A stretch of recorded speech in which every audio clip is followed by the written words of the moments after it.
Hello everybody, Evidence here. I just left a hangout hosted by God's Odds, where I had a monologue with Darth Dawkins. This was the first and hopefully the last time I ever have to talk to this person again. I've heard bad things about DD, as he is called, but because I was determined to be polite, answer any questions the best I can, never interrupt but listen carefully, I thought I'd give it a chance. Boy, was I wrong. There was never any actual topic. Most of the time he, talked about meanings and definitions of words. When that was done, he talked about different kinds of universes, and I conceded that I could not distinguish between a universe guided by natural laws and a universe where everything happened by chance, if the universe where everything happened by chance acted precisely the way a universe guided by laws would do. I told DD that I do not think we live in that kind of a universe because probability and testing would eventually give us results we could not explain. Then we talked about my YouTube name, believe it or not, as if I wrote a book and was accountable to the words in the book. Of course, I do hold the view that evidence is better than faith, as we all should do, but it's still just a name. I don't care about Didi's name or the picture he uses. I want to hear if he has something of value to tell me. We also talked about absolutes, which apparently is a very hot potato to every creationist. He didn't seem to grasp that we all have a different taste. The taste we have is subjective, but due to evolution, we all pretty much agree on what tastes bad or is poisonous, or what tastes good and is nutritious. Because of this, most atheists don't talk about absolutes. I freely admit that I still don't understand how you can arrive to any absolutes by a subjective reading of a translated, edited copy of a book written by humans. The whole discussion was a farce. I was constantly interrupted. I never got to answer, and the only question I could give was answered by another question. To my knowledge, I acted bad only one time. Didi coughed once and was sorry about that. I told him he should be sorry for a lot of things in this hangout, but coughing was not one of them. Listen to the discussion and tell me what you think. Yeah, can you hear me now? Yeah. Oh, I'm so sorry.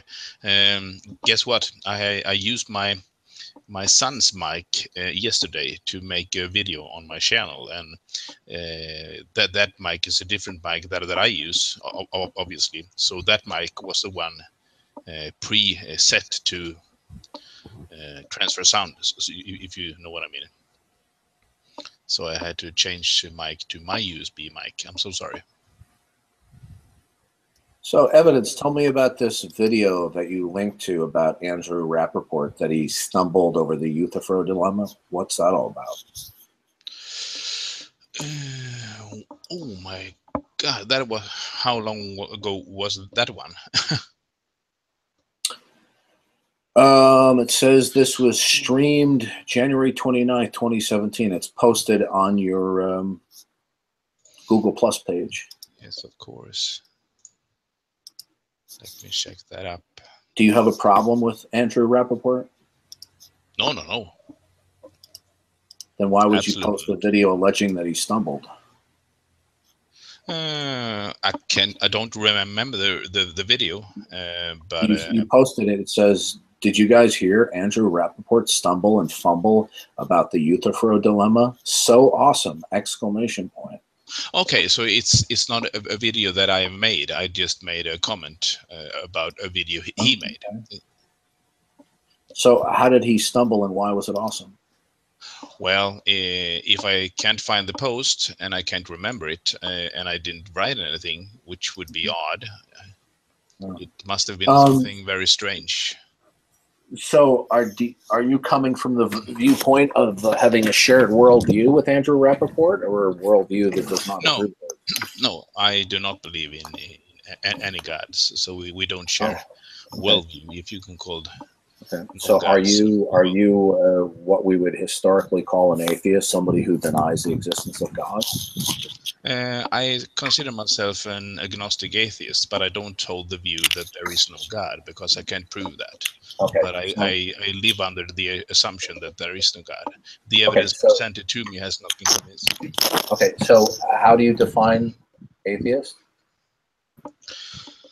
I don't accept the claims I've heard from different gods. Some gods I can strongly say that I can more or less disprove, but other gods I just either haven't heard about or haven't been convinced of their existence. Well, historically and contemporarily, the overwhelming dominant definition of atheism is the denial of all gods. Now, there is a extreme minority definition that atheism is the mere absence of a positive belief or affirmation that God exists. So, so are you using the contemporary historical definition or the minority definition? If the contemporary version is that I deny gods, I don't hold that view, because to me, if you say that you deny something, that is as if it is true, but you refuse to see it. And in that case, I cannot hold that view, because you're unpersuaded, so you withhold belief in either God's existence or non-existence. Yeah, that definition was awesome, because I have been presented with evidence, because I don't find the evidence compelling. That is correct. Thank you. Okay, so you withhold positive belief, and you withhold positive denial. So basically, you lack belief in you lack a positive affirmation that God exists. Yeah, I suppose so. Okay, so I'm just trying to get a handle on when we communicate, either we're going to be using words in their basic standard contemporary usage within a particular culture or area, or you're going to be using it in less than a standard or contemporary way, right? So when you say you're an agnostic atheist, atheist is the manner in which you're using it, is that you lack a positive belief in the existence of God, but you don't deny it. Yes, that is basically correct. So you lack belief. Okay, so since you said you're an agnostic atheist, now that we've pinned down how you're defining atheism, that it is a lack of belief, right? Atheism equals lack of belief, as far as you're concerned. What does the word agnostic mean when you say not agnostic atheist? What does that mean? Yeah, I will address that, of course, but I do have to say that I am from Sweden, and English isn't my native tongue, so there could be some form of confusion here. So I hope that you don't find me accountability for things that I might misunderstand. Yeah. Your English is fantastic, by the way. But I no. It's not. I'm very nervous, and but thank you. But the agnostics part is where I cannot say with certainty that there is no God, and I think the knowledge about it is perhaps unsolvable. So you don't know. Yeah, basically, I have met people that say that God is love. Okay, I can't deny love. I don't disprove love. I feel love and I give love. So, okay, if God is love, I'm pretty much agnostic to it. There is nothing to dispute there. So, an agnostic, as you were using it, is I don't know that God exists. Yeah, if you talk about the rain gods that we worshipped 10,000 years ago, I don't know if they exist. I don't believe that they exist, but I can't disprove them, and I don't believe them. Now, here's the problem. You refer to yourself as an agnostic atheist. I asked you for the definition of each of these words. You have defined agnostic as I don't know that God exists. You have defined atheism as I lack belief. I haven't found the So when you evidence call convincing. Okay, right. So when you call yourself an agnostic atheist, by your definitions, what you were saying is, I don't know, I lack belief. Well, you have to evaluate each. Did you hear what I said? Yes, I Okay. did. But So do you see the problem when by saying you're an agnostic atheist to say my position is I don't know, I lack belief. yes, but that is only if How you. listen, do you understand that saying I don't know and I lack belief are not far different from each other? Yeah, but it's only a problem if you lump all the God claims into one God claim and say You're not I don't. understanding my point here. That when you use the term agnostic atheist, as you have defined each of those words, it Yes. comes out to I don't know, I lack belief. That's almost a redundancy because it follows if you don't know, then why would you form a belief? But that is not what I'm claiming. I'm claiming that okay, let's say that I be presented with a God claim, say God claim A, and then I evaluate God claim A, and perhaps towards that God claim I'm a strong atheist because Listen, you're equivocating on the meaning of atheist. I am using your definition. Your definition of atheist is I lack belief in God. Okay? I lack a positive affirmation, but it is not a denial. So all agnostics lack a belief in God. Otherwise, they wouldn't be agnostics. If they had a positive belief in the existence of God or a positive denial of the existence of God, they would have a belief either positively or negatively about God's existence. So when you call yourself an agnostic atheist, the way that you define those terms, it just simply means I don't know, I lack belief. What is the point of slapping on agnostic in front of atheist when all agnostics, by virtue of their position, meaning I don't know, lack a belief in God's existence? So you know what a redundancy is? Yes. So it's redundant according to the way you're defining it when you call yourself an agnostic atheist. On the other hand, if you mean atheist is the denial of the existence of God and you're an agnostic atheist saying, I don't know that there is or is not a God, but I think there isn't. But that's not how you define the terms. Yes, I see your point there. But to be fair, first of all, I said that agnosticism to me and the overall definition is more that you cannot have have a either positive or negative assumption about the topic, and that is why I find myself, for example, agnostic to people that say that God is love.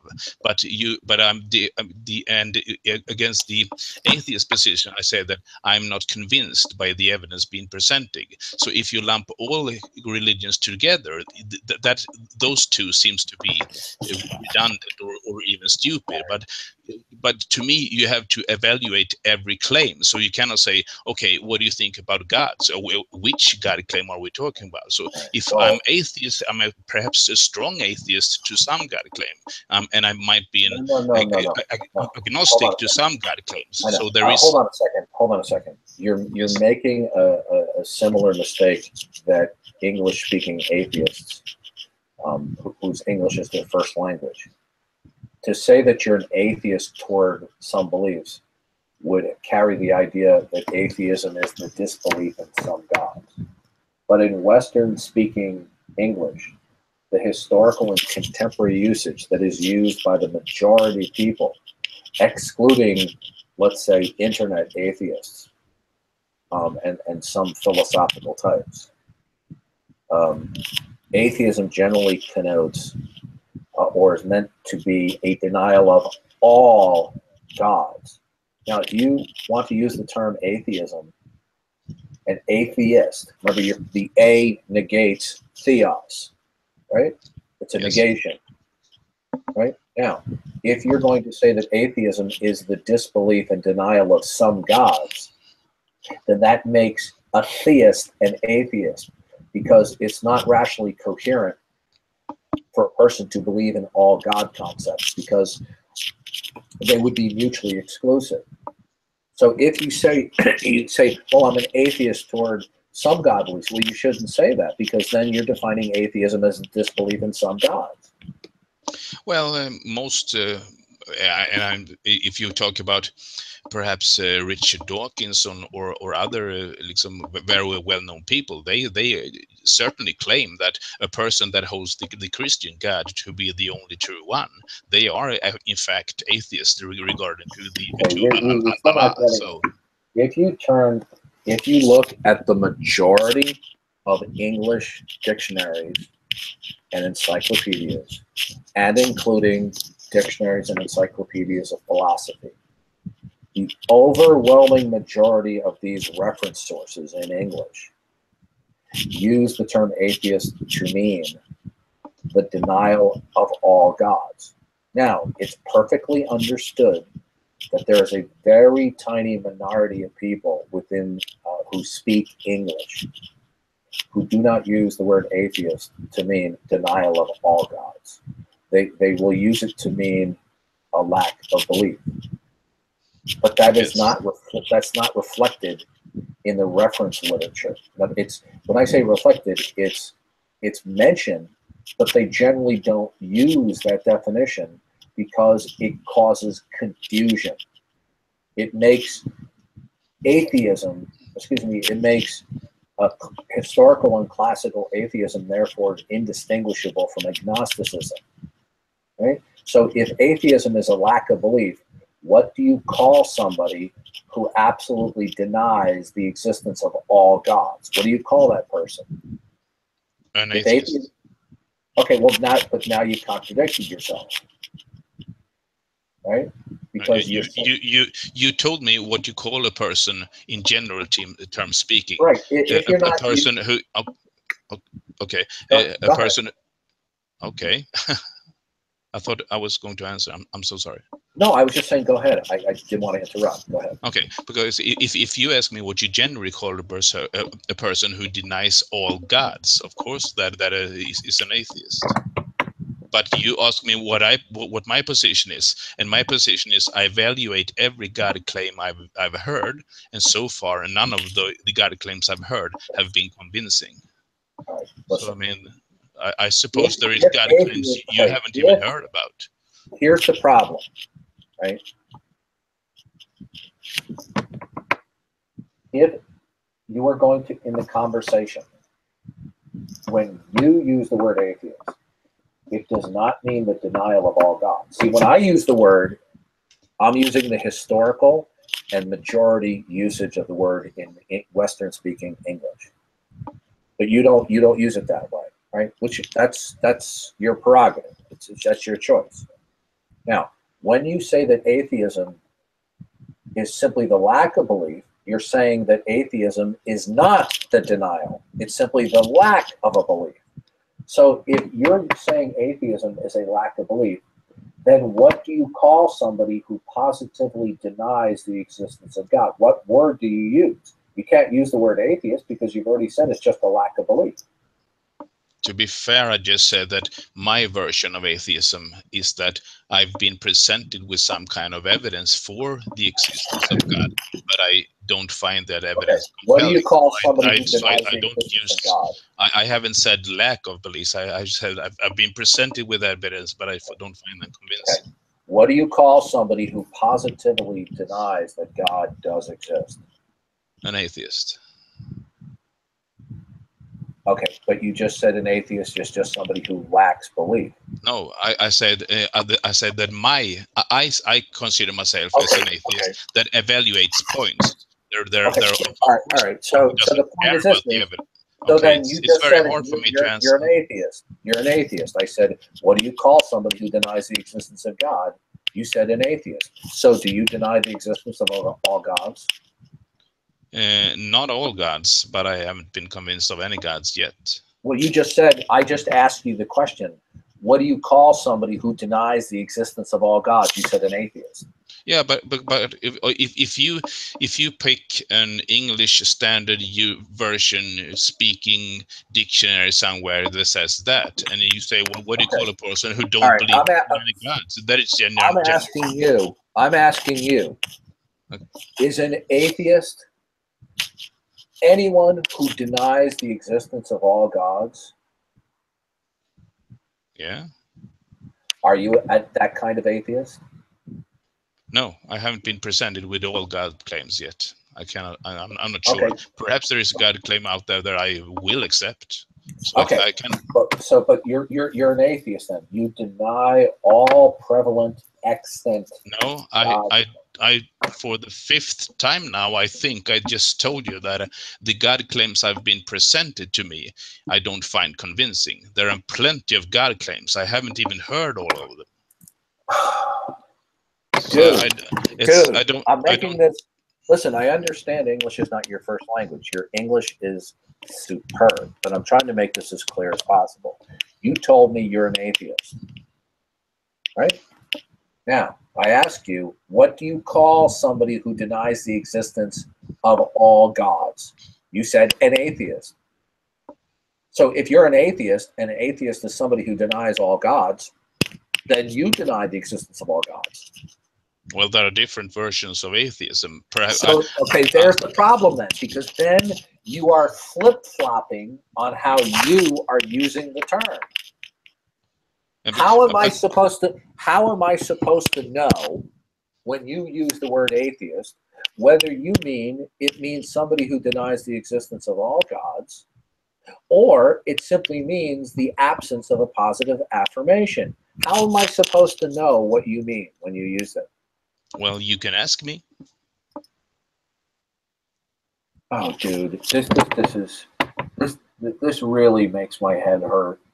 Yeah, but you know. So I have to ask you every time you use the word atheist. In other words, you can't adopt a unified usage of the term.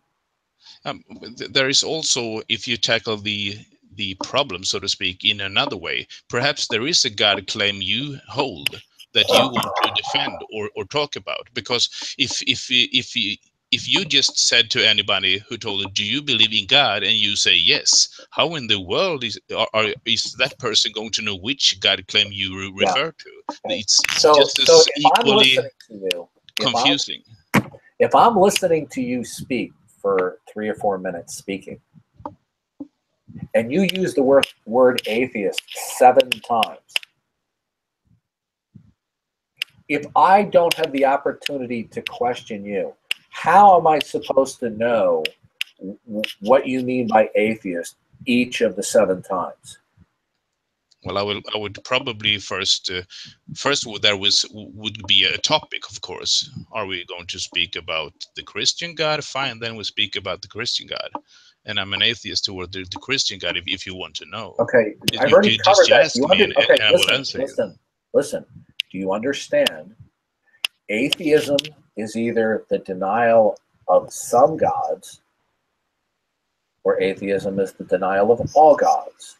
I don't use the word denial. I've told you this already. Okay, so therefore, then atheism is the lack of belief in all gods presented.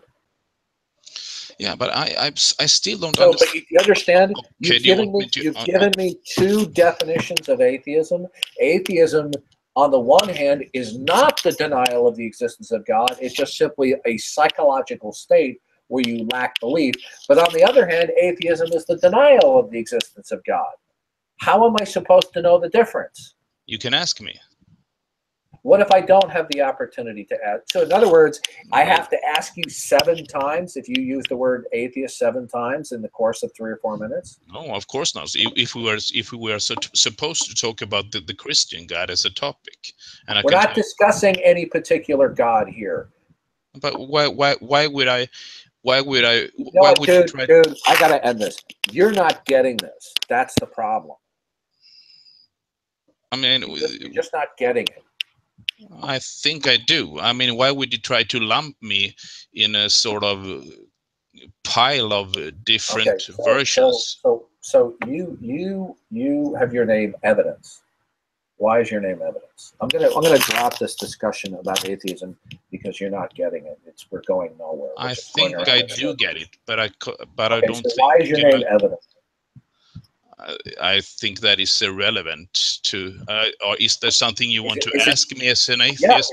Is your name related somehow to the atheist theist discussion? It's just a name. You have to be called Okay. something. So is evidence obtainable in your worldview? I yes, I think it is to everybody. Okay. Well, let It's, me. Oh, really? All right. So it I want would to be, ask I you a suppose so. question. I'm going to ask you a question. Does evidence require that events have a cause and effect relationship? Yes, in the scientific world, yes. Okay. And so a cause and effect relationship would also, there would need to be nature operating in some law-like ways, right? Yes. Right. Does that actually exist? You mean that things operate in a Yeah, yeah. laws In your way, world, or that we exist? in your worldview, is it the case that the universe operates in some law-like ways outside of the collective human experiences? First of all, I do think that we all live in the same world, but that things operate. I understand that. Does you said in order to have evidence as an atheist, there must be a cause and effect relationship for events.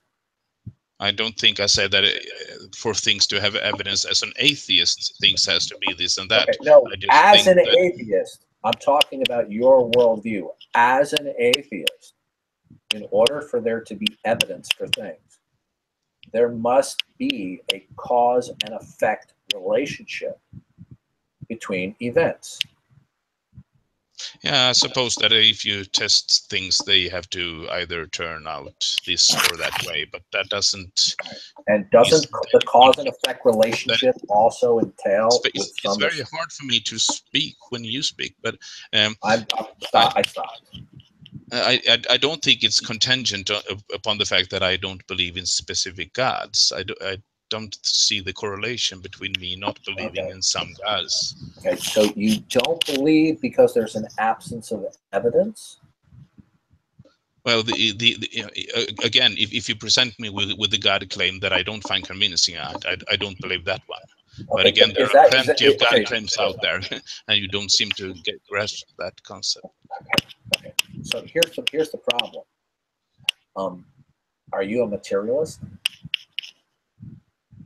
And by materialist, you mean that Do you believe that matter and energy are all that exist? In the everyday if you in the everyday word, so to speak, but I do think that minds exist, and it's very hard to touch a mind, if you understand what I mean. But in the general term, yes. Now, in order for there to be evidence, must nature operate in some law-like ways? Yeah. Right. Now, I suppose could there be evidence for things if nature did not operate in law-like ways?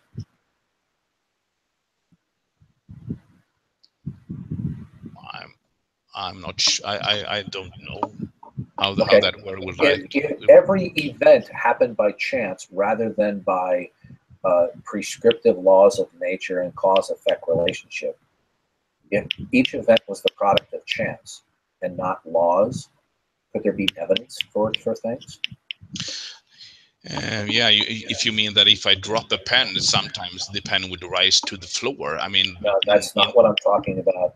You could every time you drop that pen and it goes to the floor, that we could hypothetically say that may be the product of cause and effect and underlying laws of the universe. On the other hand, hypothetically, that pen, every time it went to the floor, could go to the floor by chance. Now, can there be evidence for things in a universe where all events are the product of chance occurrences and not prescriptive laws? Yeah, and my answer would be the same, because in that kind of universe, anything can happen, and if anything can happen, and you cannot predict what's going to happen, could you have evidence perhaps for something? it's very hard for me to answer when you talk. So when I ask you a question, you ramble around it. You don't. The reason why I interject, and I apologize for doing so, you're just not answering the question. It's a very simple question. In an entirely chance universe where each and every event is the product of chance and not the product of causal relationships, cause and effect relationships, and laws of physics and chemistry, in a chance universe, could there be evidence for something? Yeah. Again, in a chance universe, when I drop a pen, it could rise to the ceiling. But it could not rise as well too. Yeah. It could drop to the floor every time. Yeah, because it's a chance universe. But sometimes if you drop the pen, you're still not answering the question. I'm trying to, because you are trying. You force me to answer a yes or no question to a chance universe. Well, why are we even talking about a universe where anything can happen? Okay, in a universe where anything can happen, anything can happen. That is my answer. This is the problem. I truly am listening. Trust me. That's all I am doing. You are listening, and you're being very polite, and I appreciate it. I'm not trying to be derogatory toward you, but you're not understanding this. There can be evidence for things in a universe where there are prescriptive laws and cause and effect relationships, right? But yes. in a chance universe, there cannot be evidence because each event is disconnected from any other event. There are no laws driving cause and effect relationships. So it's a very simple question. Can there be evidence for things in an entirely chance universe? The answer is no. Yeah, probably not. You can still use the it's called the no, there's no probably. There's not just a small instance out of a gargantuan one where there could be evidence. In an entirely chance universe where each event is the product of chance and not physical laws and cause and effect relationships, there can be no evidence for anything. Yeah, right? In a totally chance universe. Right. Now, which universe do you live in? It's unbelievable that I never get the answer. Okay. Right. So which universe do you live in? Do you live in the universe where all events are the product of chance? Or do you live as an atheist, do you live in a universe that is governed by physical laws and actual cause and effect relationships?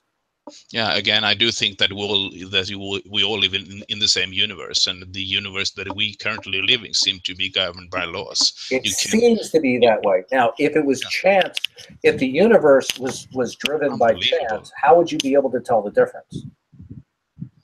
Well, if we would to test things, and they would suddenly, after 1,000 tests. Dude, testing presupposes laws. Yes.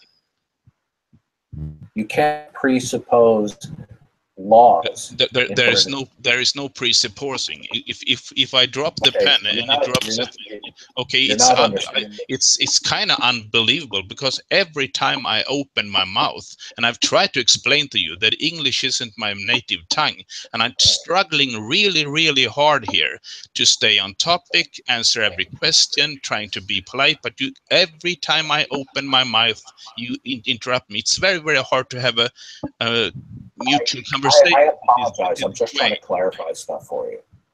I do think I understand the stuff, because if the universe is governed by laws, those laws can be tested. If the universe was not governed by laws and everything was chance, then we would get different results every time. No, that's false. That is an assumption which you cannot justify. Now I'm going to explain to you why. I'm going to explain to you why what you just said is false. Okay. You cannot test to see if there are laws. because testing presupposes that the laws exist. Do you understand? Now, yes, that is not what I said at all.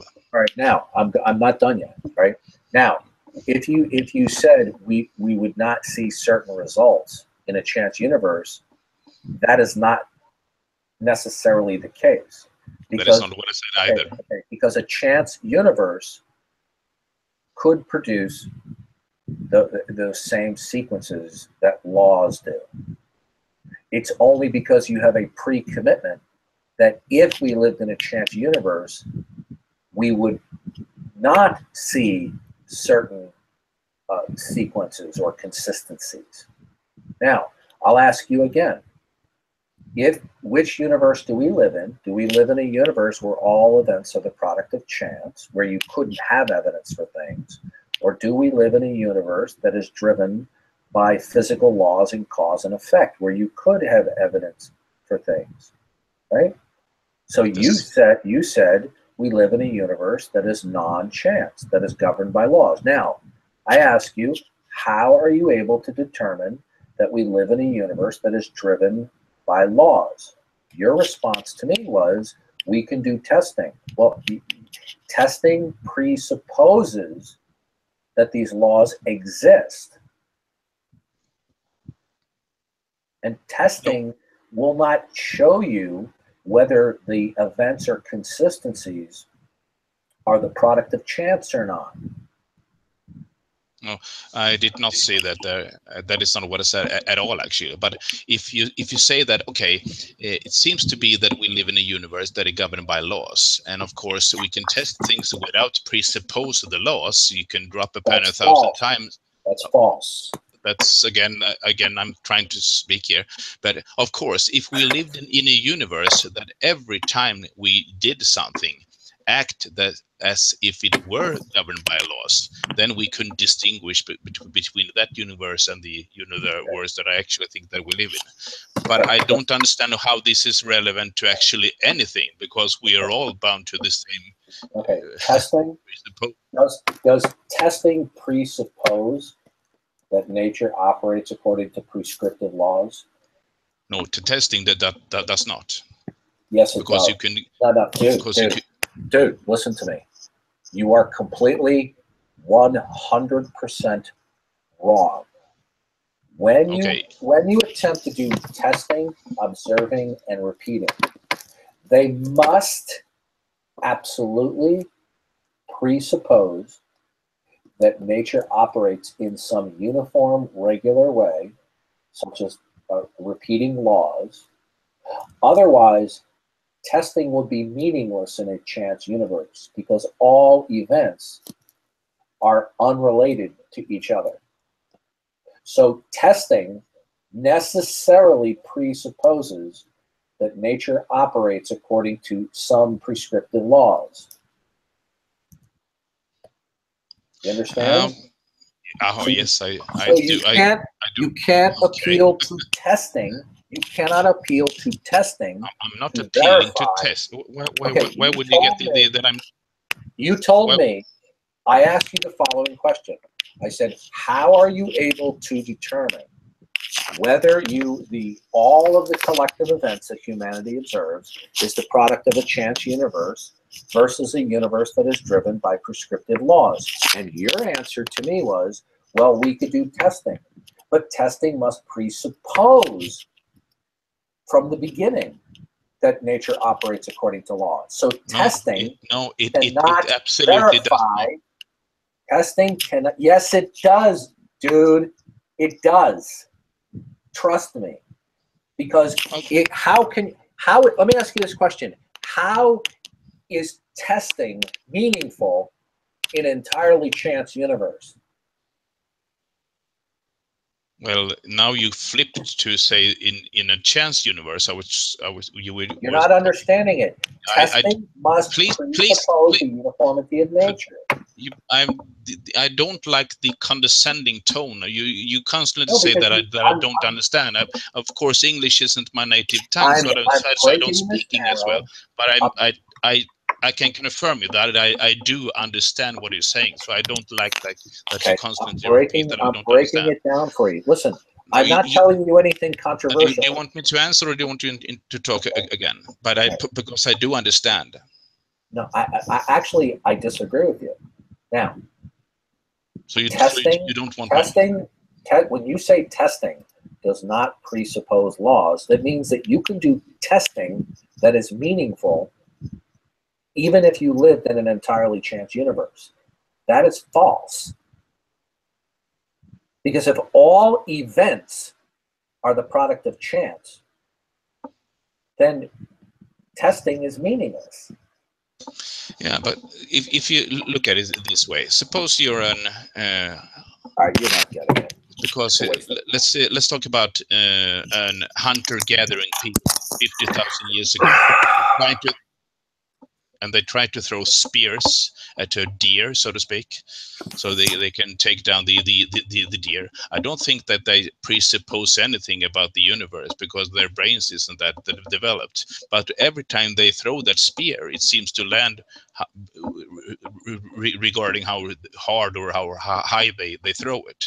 In a universe governed by laws, you would have the same experience every time. Anything else, if you live in a chance universe, it might be that the same outcome occurs 50 million times, and in that kind of universe you can distinguish between a chance universe or a normal universe. But that is not how how things usually work. In a chance universe where everything can happen, sometimes the dropped pen would rise to the ceiling. No. Stop right there. You cannot defend that claim, because chance can produce any sequence. It is your presupposition, it is your underlying assumption that is unjustified, that if we lived in a chance universe, we would not see consistencies without exception. What you're saying is, if we lived in a chance universe, we would see exceptions to certain consistencies.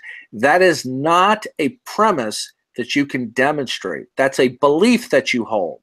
Oh, that is actually something that I can demonstrate. No, dude, you still don't get it. Let me explain something to you. Please don't tell me that every time. No, you don't. Okay, it may sound condescending. I'm going to explain it to you. I'm going to. I want to ask you a question. I want to ask you a question. Can I roll a pair of dice? Right? Can I roll a pair of dice, double sixes, 4 times in a row? That was exactly the point I was trying to give. The only thing in I asked you a question. And I'm trying to answer.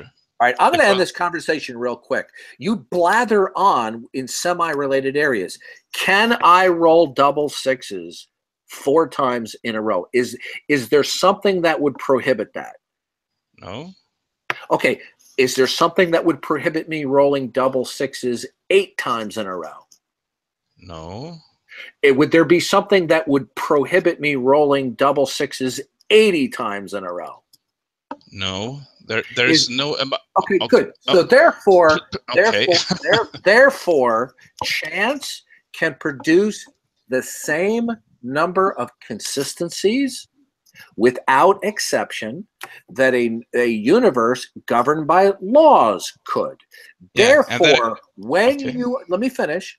Therefore, whatever consistencies that you do observe or experience are not necessarily the product of laws, because you have just conceded that chance could produce the same level of consistencies that a law-like universe could. Therefore, any observation of unending consistencies does not logically necessitate that it could only be laws. It could be chance. Yes, and that is precisely why I said that if the chance universe were to operate exactly like the universe we actually live in, and it would produce the same results every time, we could not distinguish between the two You universes. can't distinguish between the two. You Yes, don't have yes, the ability to do so. yeah, The only way you yeah, do is based upon your assumptions. yes, but normally when we try the randomness under mathematics, it doesn't turn out the same way 50 million times. That is because, and that is why if there actually was a random universe where everything was No, random, you're not. it No, wouldn't. you're not understanding. Oh, please don't say that I'm just dumbfounded that is, that I've explained this to you over and over and over again. and I okay, and okay. I'm going to ask you a very simple question. Can a chance universe where every event, every single solitary event that occurs, that is the product of chance and not laws, can chance produce the same exact type of consistencies that a law-like universe would produce? It's highly unlikely, but it is possible. Okay, good. Therefore, you have no ability. Listen, therefore, let me finish. What was the point that I didn't understand about that? You cannot appeal to observing consistencies that therefore logically necessitate that those consistencies are the product of laws. Only because of your assumptions about the nature of chance would you be able to differentiate. But without that underlying assumption that chance would produce some exceptions, right? Without that assumption, you don't have the ability through observation to determine whether those consistent events are the product of chance versus laws. I totally understand what you're saying. And again, if you think that you live in a chance universe, you're free to think. I didn't say that. No, that's not what I said. I didn't say that you said that either, because you have told me that I said things that I have said. But I did not say that you believe that. I said that if you believe that, you are free to believe that. I believe that you live in a universe that is governed by laws. But again, based upon what? Based upon what? Because the consistency, but yet again. But okay. But you told me that chance can produce consistency. Yes, and that was exactly what I'm going to try to say. So why do you choose laws over chance? Because the odds that every event. Excellent. So in other words, because it is so astronomically improbable, you reject it. Perhaps not the only reason, but is there other than the improbability? What's another reason? I have never been presented with a chance universe to confirm or deny anything in my entire life. So I don't see the end goal here. What is your reason to adopt that you don't live in a chance universe? Is it due to the improbability of a chance universe producing the consistencies that you see? Because if we really did live in a chance universe, I would never try to jump, for example, from one point to another, because all of a sudden I could fly up to the sky and die. Not necessarily. I do understand that, but I said that perhaps a chance universe can behave and appear just like a non-chance universe. And I do understand that, and that is why I said it could be. You seem to think that I don't understand. What is your main? And now you're talking. Tell me. What is your main reason why we don't live in a chance universe? Is it because it's improbable? Is that your main reasoning? No, it's not my main reason, but of course. Could you give me? So now I don't even have to answer yes or no. Now you interrupt me, bro. What's your second reason? Because again, it will be impossible to predict anything, and you can possibly live in that kind of universe. Well, what would happen if I roll a ball to my friend, a very heavy? Right. So why? Okay. And all of a sudden the ball flies up Rick, but wait a minute. I have no chance to answer could I anything. predict a chance event? Could I predict that I roll a dice and it'll come up snake eyes? Could I predict that by chance? Do you want me to answer, or do you want to interrupt me? Okay, you know what, dude? You know what? In all due respect to you, you're not a stupid person. Maybe it's the language barrier, but you're truly not comprehending the overall issue. You really don't. That is very, very condescending to say, because it's my observation from hearing your responses. How in the world can you have that? I'm not going to waste my time any further. Even when I try to answer your insults, you interrupt me. It's very, very hard to have that kind of conversation.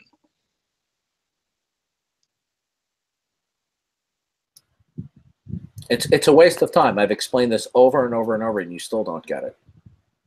I still do get it, but you interrupt me every time I try to answer, so I don't see the end point here. No, you don't get it, because you told me. I said, what is your reason for saying that we don't live in a chance universe? And you said improbability. No, I have given you two reasons. What is the problem with that? What's the second one? Okay, just for the record, this is the 5th time you asked me for the second one. Do you want to hear the answer?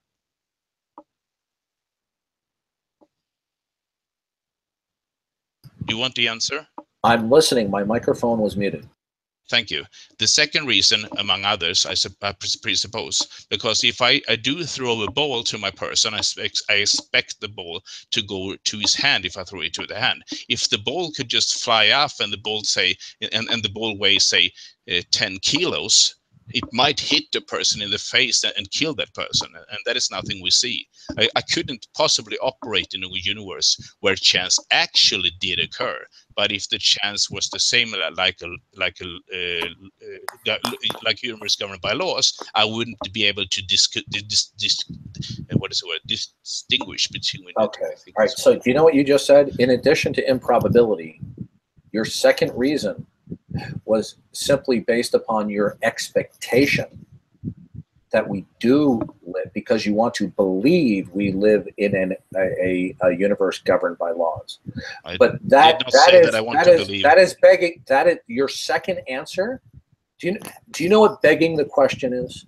Yes, I did not say that I believe with it. You said okay. Wait a minute. You told me that your second reason after improbability is because you had an expectation that events would happen because of the background laws. Your expectation is just assuming that is governed by laws. So that's a type of circular reasoning. Well, if it is, I don't see how I can affect that somehow. Because if we live in a chance universe and everything. Here's what you said. Let me repeat back to you what you said. The reason we do not live in a chance universe is because you have an expectation and a belief that nature is governed by laws. That's what you said. No, I don't think I used the word believe. I do believe that we live in a universe. No, I added that. My God. Are you seriously? Are you serious? I added that, dude. Yeah, I did add the word belief, but you said you expect it to be that way. How is an expectation show that we actually do live in a law-like universe? It doesn't.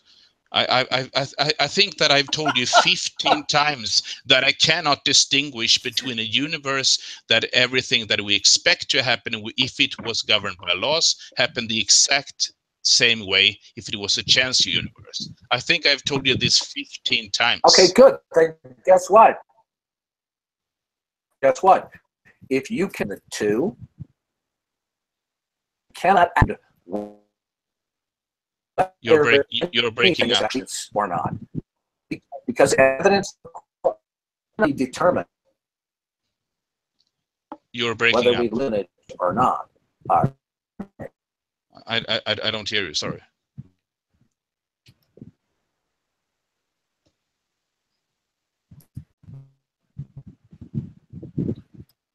Do you guys hear him? Yeah, he's probably going to come back. Here he is.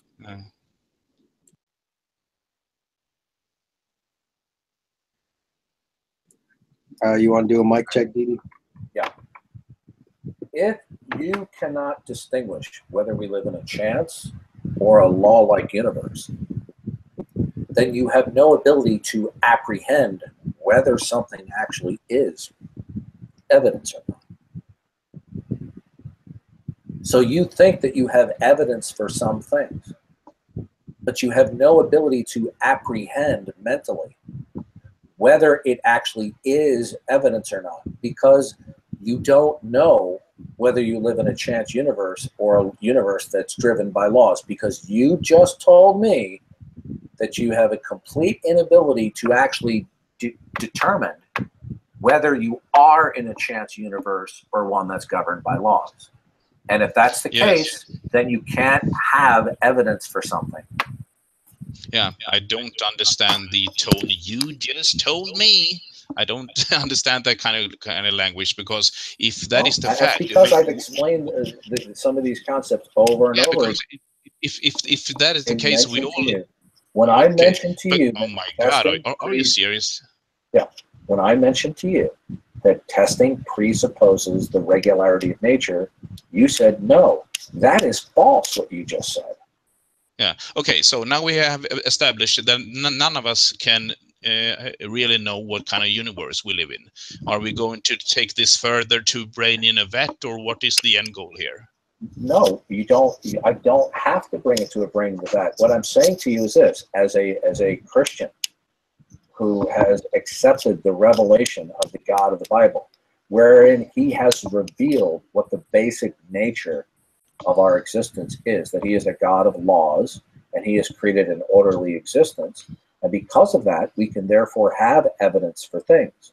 But since you're an atheist and you do not accept that it is the case that the God of the Bible exists, then since you don't, you're going to have to be able to determine, not merely believe, what kind of universe you live in. But you just told me a minute or two ago that you have a complete inability to determine whether you live in a chance universe or a universe that's the product of laws. Now, by your own words, since you cannot determine which of those that you exist in, other than you may happen to expect a law-like universe, since you cannot determine it, then you cannot actually determine whether any events are evidence of anything else. So you can't have evidence in your worldview as an atheist. Okay, but if the God of the Bible has revealed to you that we live in a universe governed by law, then I accept that we live in a universe governed by law. He hasn't revealed that to me, but if He has revealed that to you, and we do live in a universe governed by law, then we all live in a universe governed by law. Okay. And because have you read the Bible? Have you ever read the Bible? Yes, actually, but it was 30 years ago. Okay, good. Then it was revealed to you that He created an orderly universe. Sorry, I didn't find that in the Swedish text. Well, actually, it's in any biblical translation, because they basically translate basically accurately. How about the first week of creation? There are other verses in the Bible, including the New Testament, that talk about God not being a God of disorder, that He creates things orderly. In other words, it's not chance. Okay? Anyway, if you tell me that we live in a universe governed by law, then I thank you so much for that. Well, here's the point. Therefore, listen. Therefore, since in your worldview as an atheist, there can't be evidence for anything. In other words, when I say there can't be evidence, there is no way for you to know that something actually is evidence for that. Therefore, you can't reason about the meaningfulness of any events. Therefore, you can't even then evidence is not evidence in your worldview. I don't understand what you mean by worldview, but you just told me that the God of the Bible has revealed to you that we live in a universe governed by laws. And He has, and He's revealed it to you as well. You just don't accept it. I don't accept the claims of that God, but that's I do right. accept. Good.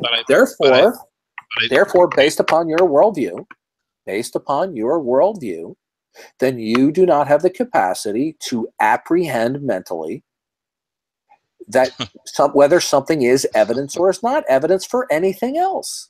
That's kind of strange, because I resent the word worldview, but because I don't understand. Why do you what resent it the is. worldview? A worldview is defined as our network of beliefs that we have that are all interrelated, and some of those beliefs are in a hierarchical form. Some beliefs are lower, some are higher, okay, and depend on each other.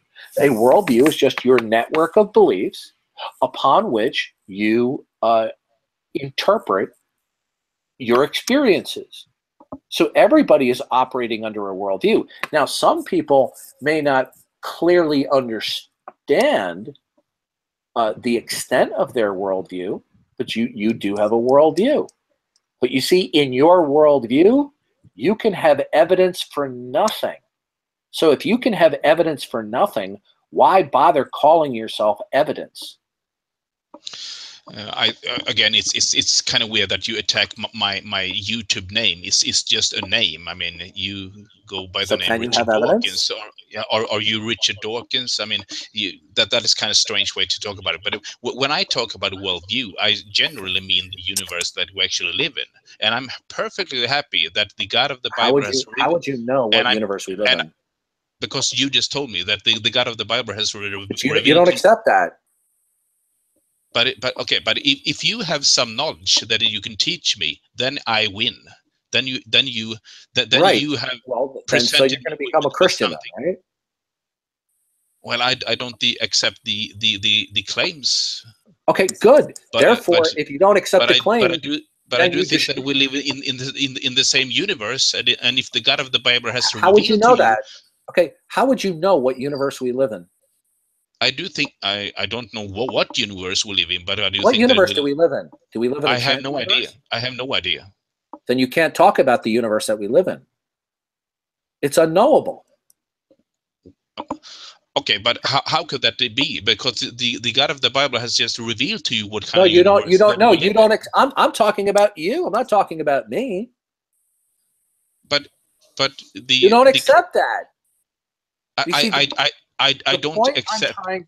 The point I'm trying to make is that God has revealed in the Bible that when you reject the revelation that He has given, especially the revelation in and through the Bible, you will profess yourself to be wise, but you actually become a fool. And the reason why, and that's not being condescending, this is a quote from the Bible. Now, the reason why you become a fool is because your entire existence is meaningless. But you see, you think that you are wise, that you can understand your existence, at least in part. But God says, if you don't accept Him, the God of the Bible, then you're a fool, because you won't be able to explain anything in existence. Because in order to explain even particulars, you have to understand the nature of reality as a whole that would give meaning to the particulars. So your world has become foolish because you don't know what world you live in. Therefore, if you don't know whether you live in a chance universe or whether the universe is the product of laws, how can you even hope to explain small things and particular things? You see? Your worldview Yeah, collapses. yeah, and that is not applicable to me, because you just told that if you reject, because you just told me that if you reject God, you think you're wise, and so Right. So forth. tell me, But for the I'll prove it right 15th, now to you. but for the I'll but prove it. for the but for the 15th time, I do not reject the God of the Bible. I don't find I'll be right back. I don't find the evidence convincing. Am I making myself understood to the rest of the panel here? Because I think I try to answer everything the best I can. Well, just in regard to that very last thing you said, in my opinion, if you're not accepting it, then in a sense, I do kind of think you're rejecting it. No, I'm not, because rejecting presupposes that there actually is a God. It's like saying, do you reject green grass? What, of course not. I mean, there is green grass, but there is no way for me actually to tell whether the God of the Bible actually exists. I mean, there are people who believe so, but they can't prove it, and I can disprove it either. So I mean, rejection in my language means that there actually is something there, but you deny the existence. You reject that proposition. To me, that is not the case. I evaluate what you say to me, and I find, and if I find the evidence compelling, of course I would convert like that, but I don't. So that is how we talk about that. It's kind of hard for me to get any word in when I speak to this Richard Dawkins type, or Darth, or what his name is. Yeah, he's basically saying Richard Dawkins is evil. Darth Dawkins. I've never heard anyone that speaks so much about how we define words. I never heard anyone be so condescending to the person you speak, and we are not speaking about anything. We're just speaking about speaking. And that is kind of strange to me. Usually there is a topic, and that is why you asked me to join here. Of course, if you want to beat down to an atheist, you're welcome, and I would try to answer the best I can. But we don't seem to get anywhere. There is no end goal here. Are you trying to convince me that there is a God? Let's talk about that. Are you trying to convince me that my worldview is stupid? Okay, you can think that my worldview is stupid. I can just go home. But there is no goal here that I can see. We are talking about my username. We are talking about. Yeah, that's kind of weird. I mean, we were talking. But... Yeah, we are talking about how I defined atheism, because no atheist is the same, just like no Christian is the same. It's kind of weird. Can I ask you a question talking about definitions? Evidence, can I ask you something? Yes, of course. Do you think definitions are tools of science?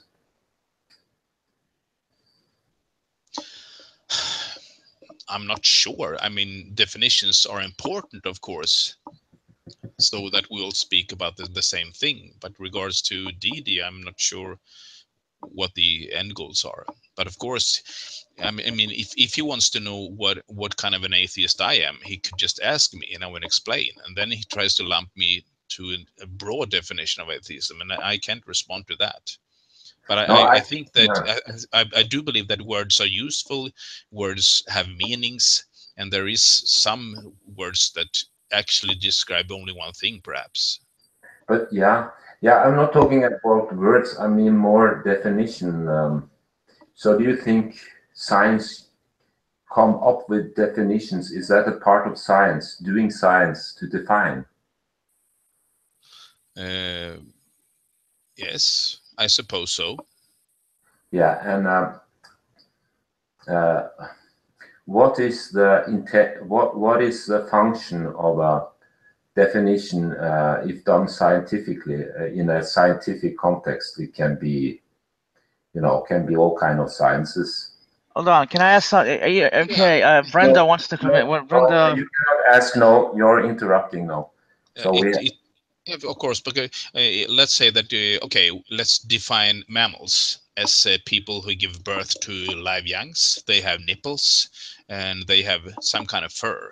Okay, then now we have defined mammals, and then we can group, and then we can, so to speak, group certain species into that category. So now when we talk about mammals, we have a perfectly valid definition of mammals. And so of course there is meaning to definition, and they are useful even in the scientific way, which is why I call when Linné did that, a Swede, by the way. Yeah. I mean, he's your countryman, and to define is actually the beginning of modern science, is encyclopedia work. So it's extreme important for modern science. However, when you define something, if you have worked with definitions in science, the use or the, how to say, the function of them is to discriminate. That is, you know, you can put up a definition. If the definition do not discriminate, it is not very useful. And definitions are used to increase knowledge in science, you know. So if you take, like what you said, a mammal and so on, that is of course a little bit difficult. But if you talk about things like atheism, because, you know, there are not different traits there. There is no problem to have a definition of atheism that is correct, because it's an abstract. It's an abstract definition. You cannot compare it with mammals. I mean, of course, there are many gray zones there in all. You know, the living. You know, there are so many gray zones. You would perhaps also have that if you define a fairy tale or something like that. But I cannot see why. I see it as if you like say, I have my own definition of atheism. To me, that is not only confusion, but it's very irrational and very less science-minded, because you are actually, instead of increasing knowledge, you are disrupting knowledge. Do you understand what I mean? Because, yeah, so yeah, and I don't know what the strategy is behind it. I cannot see that. There must be some other strategy why people, you know, leading figures start now to define atheism as they want to have it. I mean, they are how to say, they are just muddying the water, and it's a very unscientific thing to do. Yeah, I totally agree. It could be confusing, especially if you don't live in that realm. But there are 7 billion people in this world. Of course, there will be different definition of the same kind of word. There is no atheist, in my knowledge, that believe in any gods. But when we talk about agnosticism, you know, the knowledge about a specific God claim, that is, we cannot say either way. Or perhaps the definition isn't clear, but you know, it doesn't help you to say that you believe in God either, because if we are to talk about a specific topic, of course you have to define words, but you cannot define words that you think are universal to a specific person. There are people who call themselves strong atheists that totally reject any kind of gods and think they can disprove all kind of gods. I'm not that kind of an atheist. And then there are weak atheism and so forth. There are many different definitions. That is why it's so important that Didi asked me what I believe, what is my belief, and then we can talk about the actual topic. But it is the same way if you say that you believe in a God. Okay, which God do you believe in? There are thousands of different God claims out there. So if you just told me that you believe in God, and I start to talk about Allah, and it seems to be, and you happen to be a Buddhist, then we are not talking about the same things. So there are muddy waters all over the playground, so to speak. And that is why you have to ask people what they do believe, and then define the topic. Yeah. Actually, it's not the water is. It's very clear, you know. So an atheist have never been. Okay, if you go historically, okay, you can say Christians was that's a long time ago, but last 100 years, an atheist has never been someone that you know, that an atheist have always been someone that deny every god, you know. So if you're not that, there must be a word for that. Well, So there then you might would be. be an agnostic, you know. It's just like an atheist. We already have this word. So what is I mean, is it Dawkins, his strategy to say, well, we are all, you know, a Christian is also an atheist. Yeah, he just have renounced every other god, and there is only one left. But that is totally irrational thoughts, because that's not how it works. Well, actually, just as I told Didi, every claim has to be evaluated of their own. I don't think how they can lump all claims together. That is why I say that I do believe in God, and I'm sorry, I do believe in love. And if you define God as love, You can't evaluate anything. I'm a You believer. require evidence for that.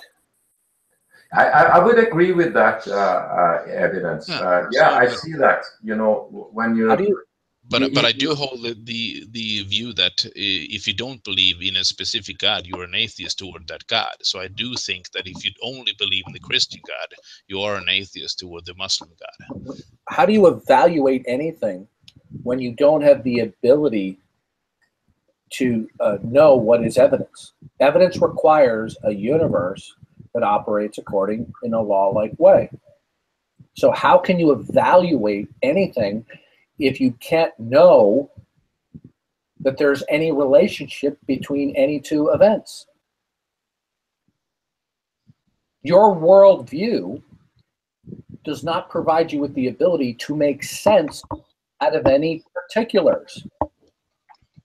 Well, either we live in a law-like universe, and then in that case, Right. everything works, or we live in a chance universe where the same chance happens over and over again, and then Right. I can't distinguish between the two.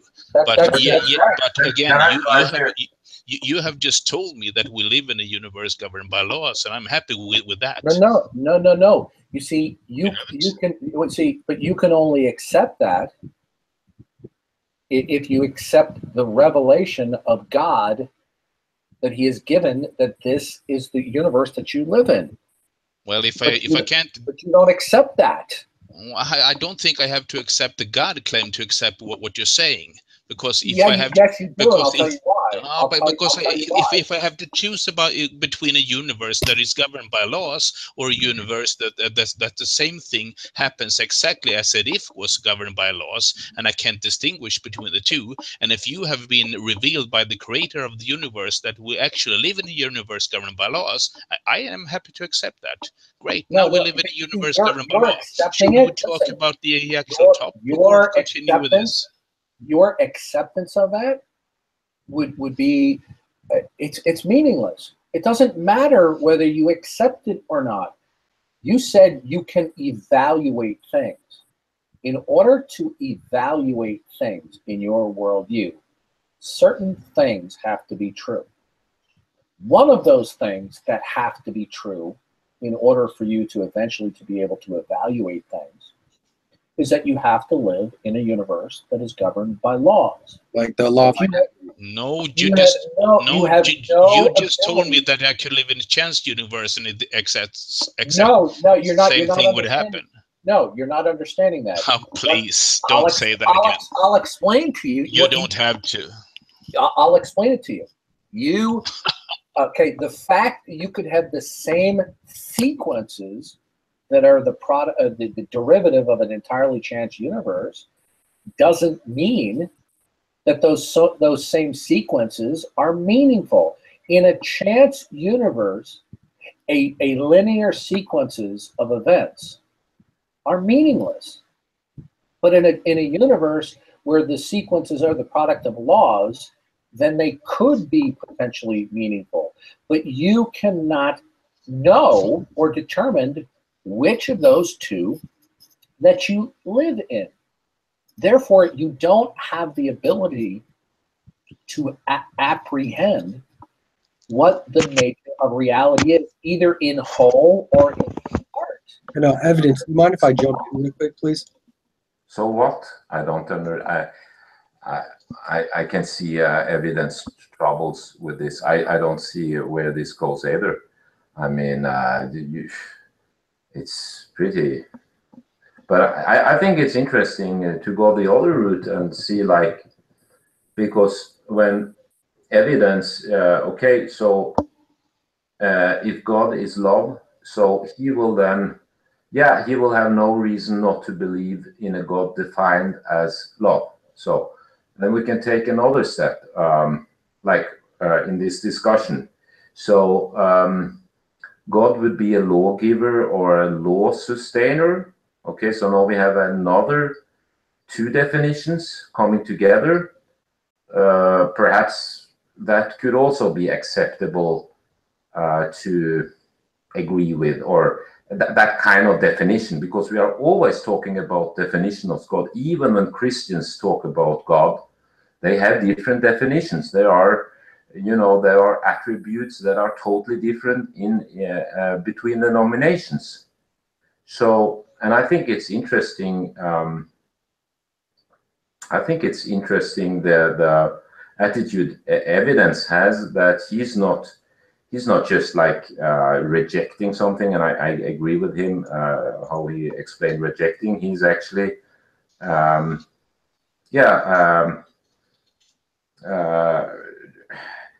working with step by step what he can, what God could mean to him, or what he could accept, or what he would not reject. And that is the important thing,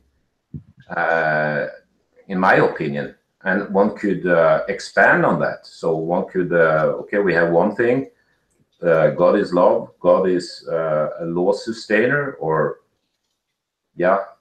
I haven't said creator, no, because we haven't come that far. So at least a law sustainer, and then we can move on, and then see where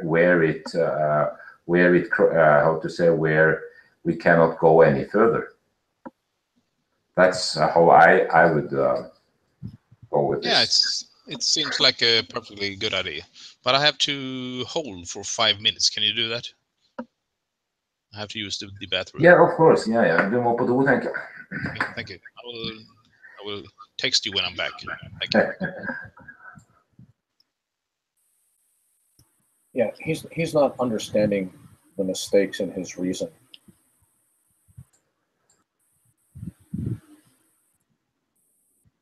He's not understanding that in order to evaluate anything, certain things have to be true in order to evaluate.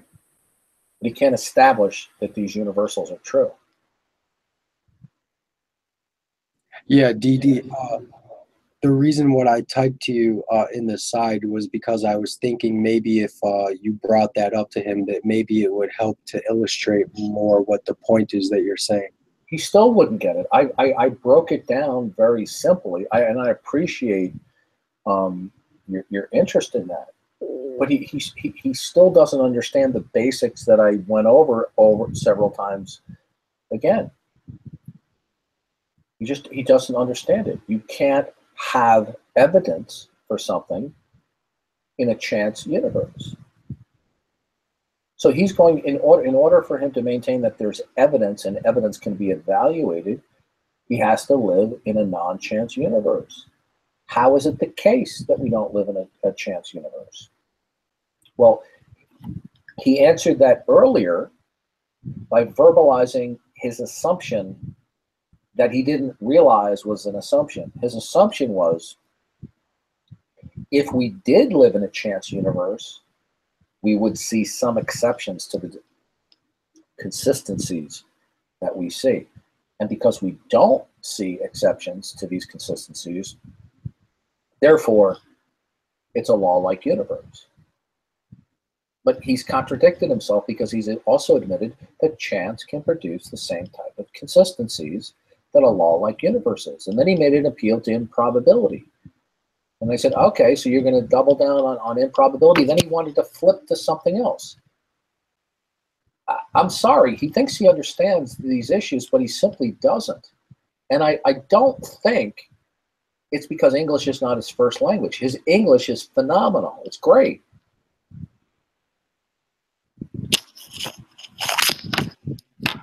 He's not being as Van Til said, epistemologically conscious. In other words, understanding and comprehending the very presuppositions or assumptions that he's holding to in order for there to be merit to other things that he says. So if what we see is indistinguishable from chance, and in the case that we live in a chance universe, there can't be any evidence. So how can they claim that there's evidence without explaining how it is the case that we don't live in a chance universe, appealing to improbability? Well, if you asked him, MK, how improbable is it that random mutations would accrue in a step-by-step fashion to produce all of the functional genomes of the animal kingdom compared to all the possible non-functional sequences? Well, it's mind-bogglingly, astronomically improbable. I mean, it's a gargantuan number that's inconceivable in terms of improbability. Let alone that the universe could come to support life in the first place. Right, and that's another improbability that we could factor in, but I haven't even mentioned, but you did mention it. So he believes that all of the necessary and sufficient conditions with their own improbabilities, plus the random mutations accruing to produce all of the functional genomes in spite of all of the non-functional sequences, he believes that it happened anyway in spite of its unfathomable improbability. But he'll turn right around and saying, well, it's so improbable that we live in a chance universe. So basically, he's got a kind of contradiction here between he will believe that he is the product of purely materialistic events in spite of its improbability, but then he'll turn right around and say, no, we don't live in a chance universe because it's so improbable. See, he's not being consistent.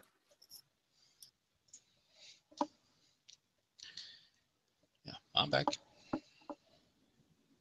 And then the second point is he really can't talk about probabilities without there being some underlying laws. That's correct. I do think that the probability of a dice would still exist if the entire universe was covered by rocks, so I don't see that point. No, but improbability requires, okay, in order to ascertain a probability or improbability, you have to have access to the background information. Do you understand? Evidence? Yeah, I pretty much lean towards that one as well, because... Okay, now, the background information consists of variables and non-variables. Yeah. But you don't have access that any non-variables actually do exist. What do you mean by that? All right.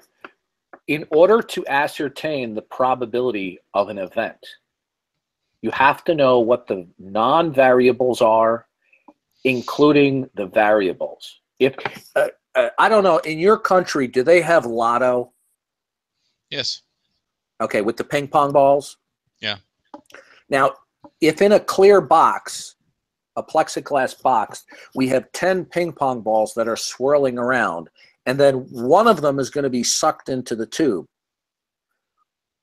we could say we could determine the probability or improbability of the number 8 because we have background information.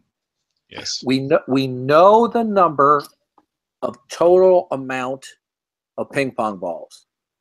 The ping pong ball set of balls swirling around is not increasing or decreasing at any given moment.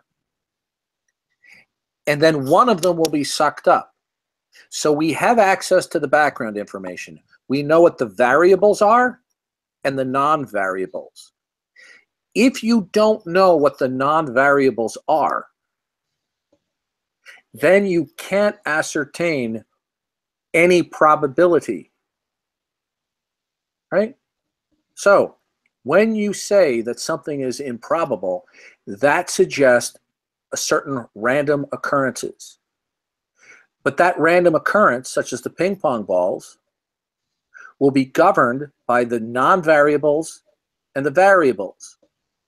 Now, in the big picture in the world, you can't appeal to the unlikelihood that chance produced all of the events that you see, because you don't have access that there are any non-variables.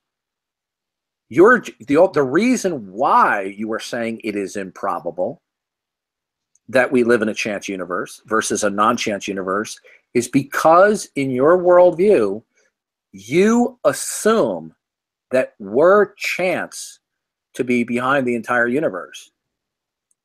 Then you would expect that you would see some exceptions to the consistencies.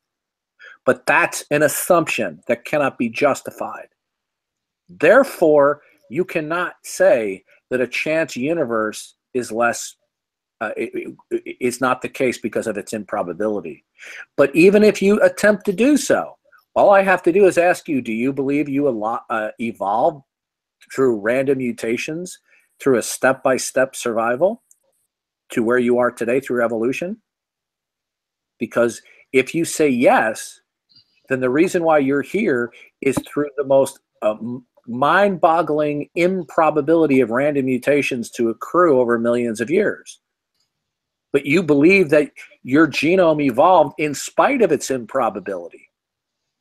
So you can't hold improbability in one situation and then throw it away in another. You have to be consistent.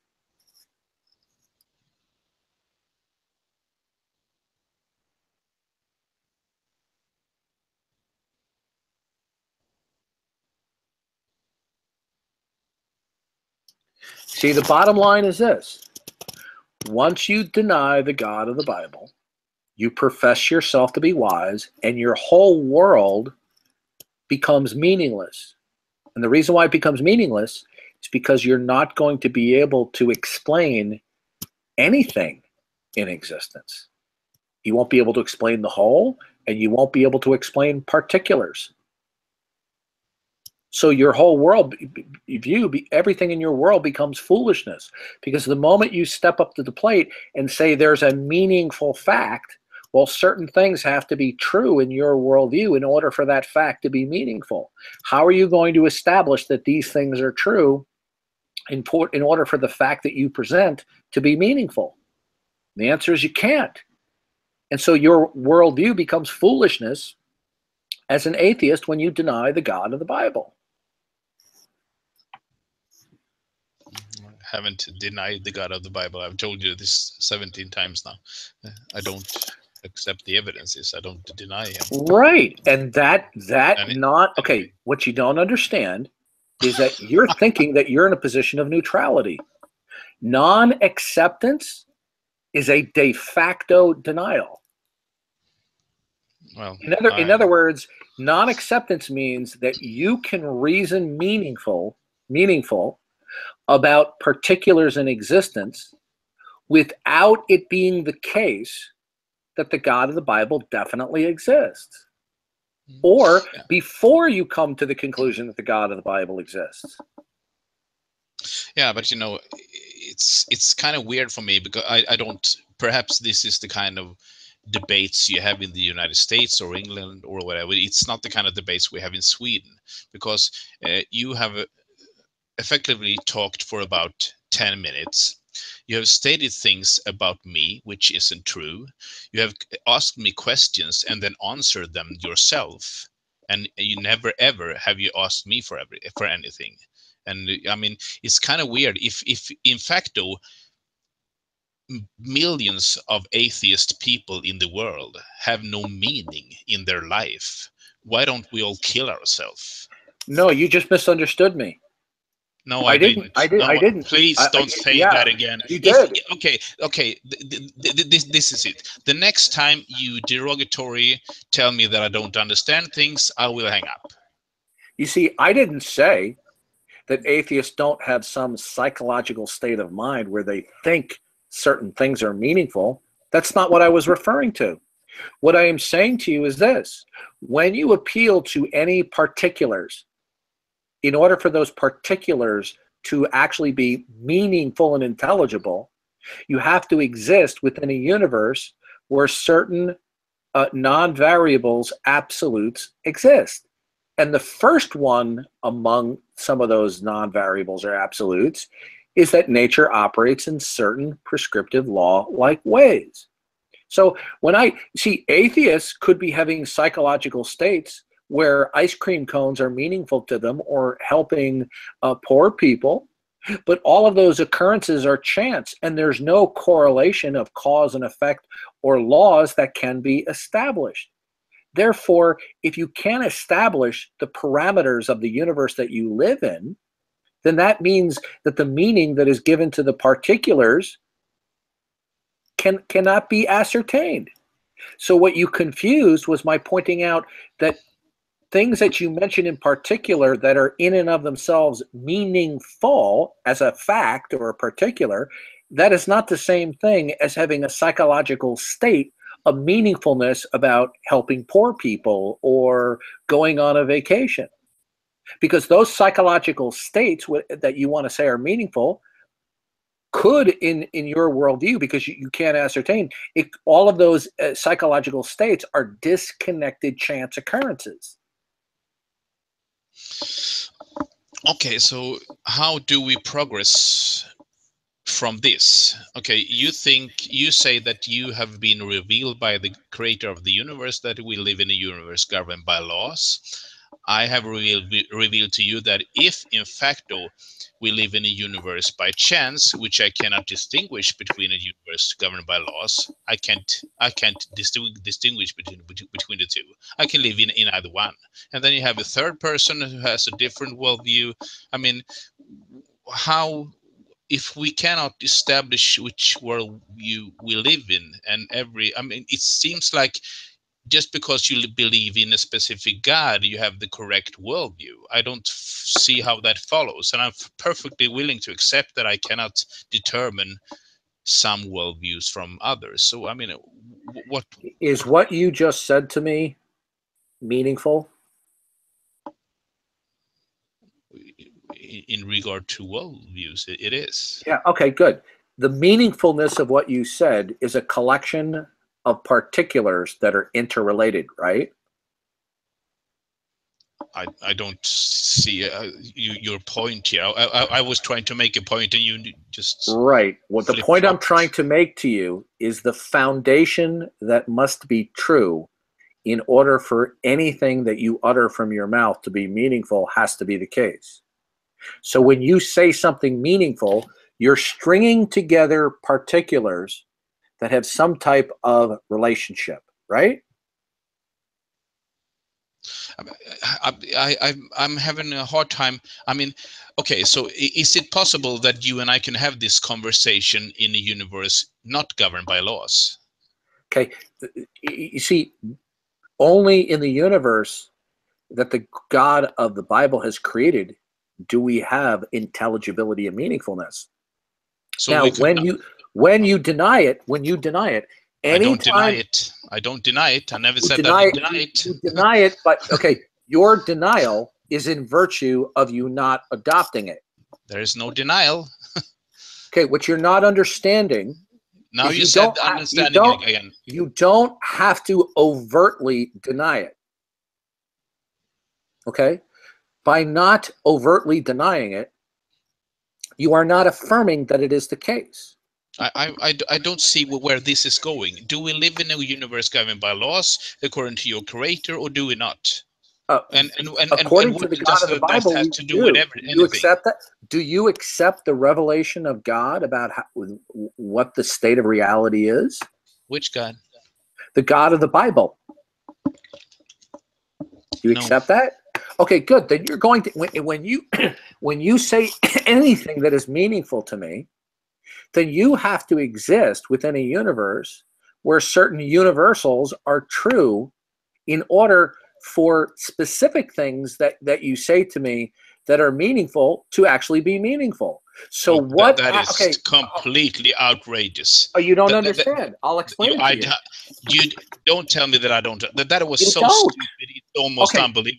Because if I have told you just that I do believe that in that God, then my words would have meaning, and that is no, that's not what I said. bullshit. That is exactly what he said. No, I didn't say that if you merely believed in the God of the Bible, therefore your words. Let me finish. I'll explain to you, because what you just cited is a common misunderstanding. I didn't say if you merely believed in the God of the Bible, then ipso facto your words would be meaningful. That's not what I said. I said it has to be the case that the God of the Bible exists in order for your words to be meaningful and intelligible, given how he has constructed this world and how it operates. But when you do not accept that it is the case, and I'm not talking about mere belief, when you operate from the position of indifference, then therefore you cannot ascertain what kind of universe that you live in, right? Now, let's suppose, for the sake of the fact, let's assume for the sake of the fact, excuse me. You have a lot of excuse for not coughing. I can guarantee you that. That's fine. I appreciate your condescension, but I'm not going to have a hissy fit. The point is this: is in order for your words, particulars, to be meaningful, there must exist certain absolutes. Because where there were no absolutes, okay, then everything would be chance. Anything could occur, right? Now, in order for your individual words and their relationship to each other to be meaningful, some absolutes must exist. Do you agree? I have no idea, because you rambled on for 15 minutes and you stated about hundreds of different things. There's no way for me to keep track between high and low in that kind of. Right. If there were no absolutes, if anything is possible, right? Nothing is impossible. Everything is possible, right? Then how is anything meaningful? That means that it would be possible for the law of identity and non-contradiction that we employ to reason might not hold, right? So in order for your words, listen. Why do you answer my questions with the right? I don't hold that view. Why would you? Okay. Must there exist some absolute for meaningfulness to exist? This is unbelievable. The panel must recognize that this is not a dialogue. This is a monologue. No, it was a question.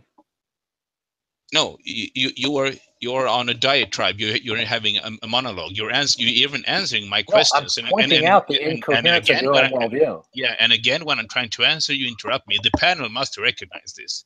There mustn't be any absolute for things to have meaning. That is completely that is so stupid. I don't even know. Could you say that again?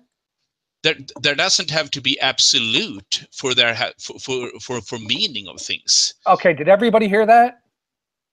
Okay, do you want me to? I want somebody else on the panel to confirm that they heard that he says there doesn't have to be absolutes in order for there to be meaningfulness. Okay, have you? That's your position? That's your position? And I can somebody else on the panel confirm to me that they heard him say that? Yeah, and please, and I can repeat it so you can double record it anytime you want, and I can prove it to you. That is the point. All right. Well, the problem is if there are no absolutes, then you can't prove anything. Okay. Do you think that shit tastes like shit? Okay. Do you think if there are no absolutes, then the law of non-contradiction doesn't hold? Okay. There are 7 billion people on this planet. Most of them have. Yeah, yeah, sure, I don't. You don't.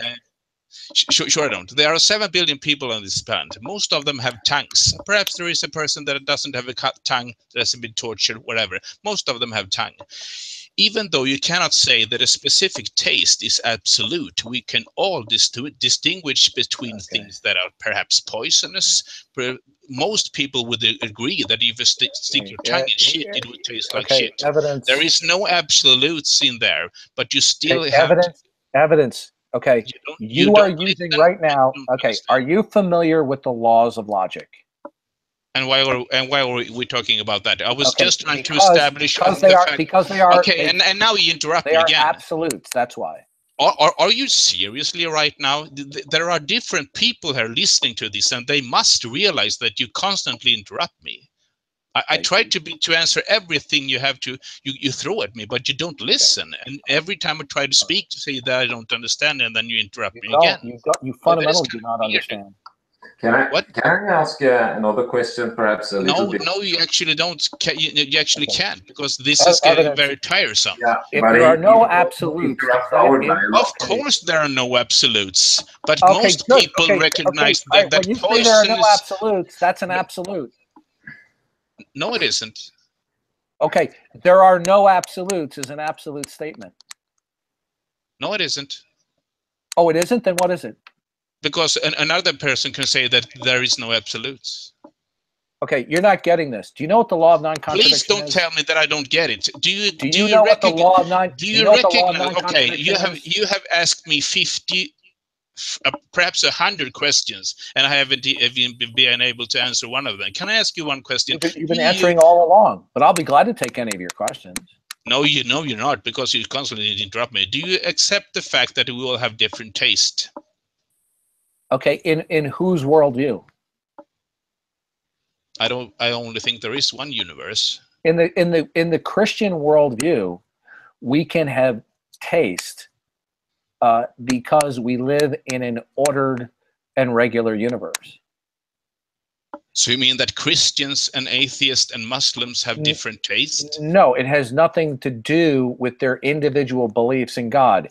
In a world that the God of the Bible created, he created an orderly world so that people can have taste.